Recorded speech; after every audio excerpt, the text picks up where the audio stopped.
I know gold is not in her. She's a diamond.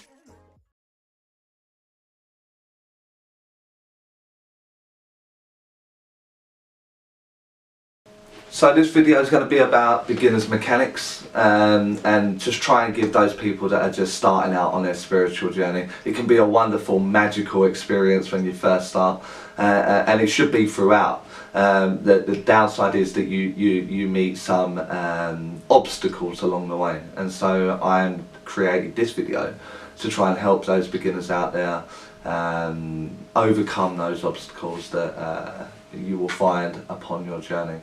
Now, the first thing that you have to do, and is very difficult to do in the first instance, is you have to look at your own flaws. You have to recognise that am I good at taking critique? Why am I doing this? Am I doing it for a hobby aspect? Am I doing it just to fill the spare time? Am I doing it because I want to go out and be famous and have my names in lights? And ask yourself why you're doing it. Why are you embarking on this spiritual journey? And why you're attending circle or workshops or residentials. And immediately, once you first find what bothers you, what starts to annoy you, what you're good at taking, what you're bad at taking.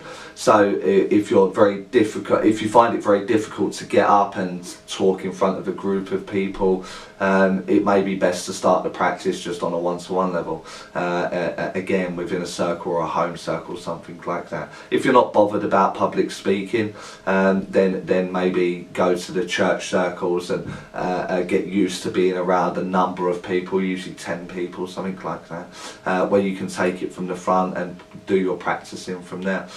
But you have to recognise that when you're going through this process, you will become aware of things that you wasn't aware of before.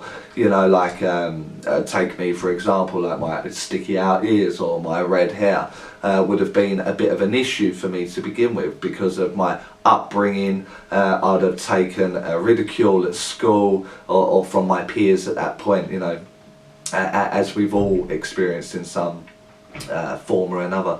And so what we have to do is become comfortable with those flaws. So when we're standing up in public, whether it be just a church circle or whether it be in a public demonstration, we are comfortable with that. We have looked at it, we have recognised it and gone through the processes that go along with that.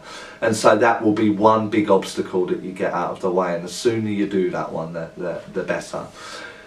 The next obstacle you'll find is, I don't know if it's me, or I don't know if it's the spirit world, I don't know if they're giving me the influence or if I'm diluting that down.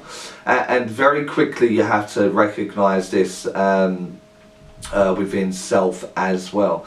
Now, there are loads and loads of different mechanics and loads of different exercises that can help you get through this process.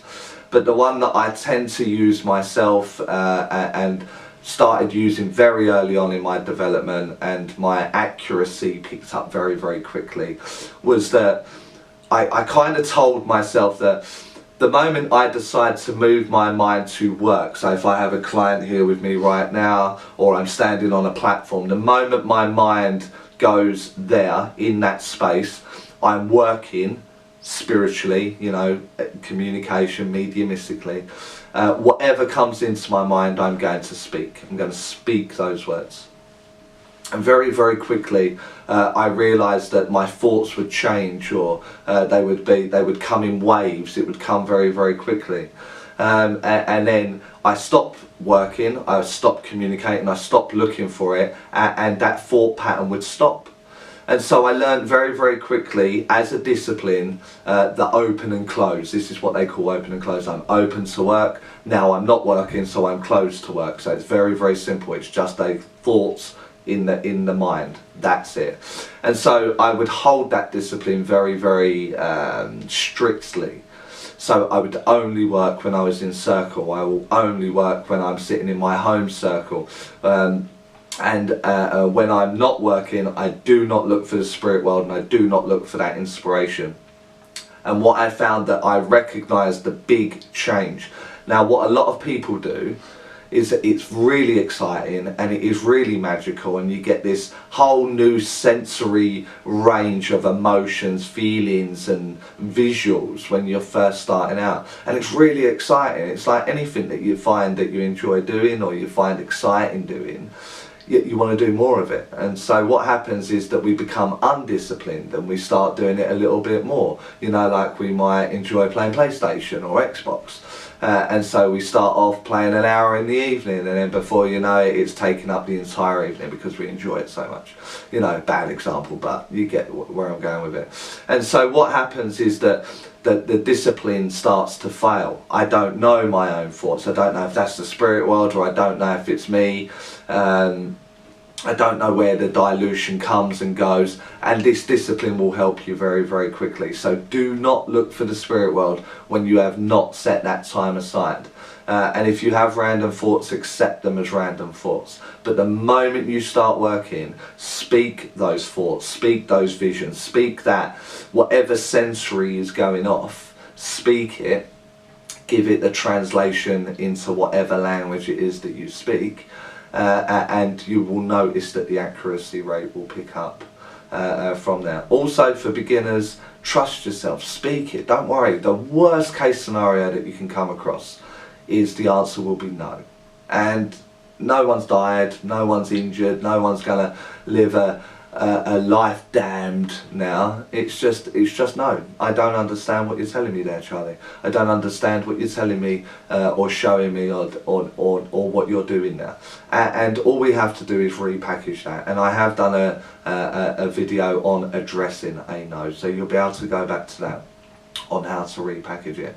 So you have to speak it, you know, don't let it whirl around in your mind, going round and round and round and round and round constantly, because you're just burning the energy that is there for the communication. So speak it, and very quickly you'll learn your own database as you go along. And through this getting it wrong, you will start to get it very right. And as you progress through your journey, maybe the first 6 months, maybe the first year, you'll learn very quickly when you have over diluted or you've added your own interpretation when you should have just said what you originally saw.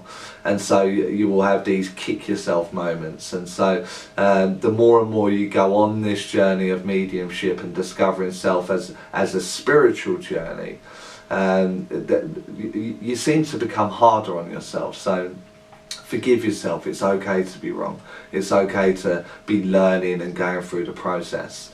The downside is you'll never get it perfect, and you'll never get it there exactly where you want it to be. But there is a plus point to that, because it means that you're striving forward all of the time, and you're resetting the goal, and you're pushing your own boundaries all of the time.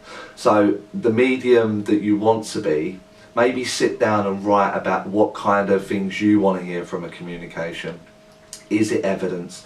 Is it spiritual? Is it a feeling that you want to get from a reading? How would you want to receive that perfect sit-in for yourself?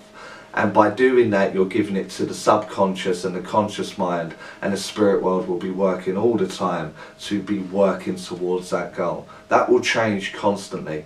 People love names, people love telephone numbers and addresses and that kind of thing, very factual.